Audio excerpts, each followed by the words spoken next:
All right, so now here we have an example of a D2C site that has used this instead of what everyone hates, which is a rotating carousel.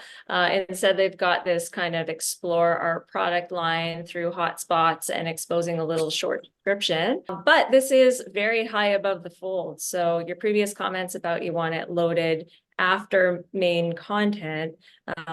What about this type of an implementation? I second your philosophy around everyone hates carousels.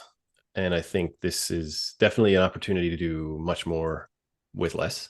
Um, and this to me isn't a third party. The content here isn't UGC. This is first party content. So you have a lot more control over what's loaded. And you could build this in house. This doesn't necessarily need to be a third party plugin. This could be done with some CSS and JavaScript quite easily. So yeah, I quite like it. Um, I think you're going to run into art direction challenges here. So as soon as this goes to a mobile width, this image isn't going to work anymore.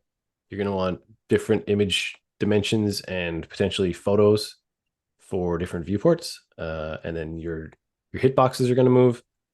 But there are ways to do this very performant without a third party plugin at all.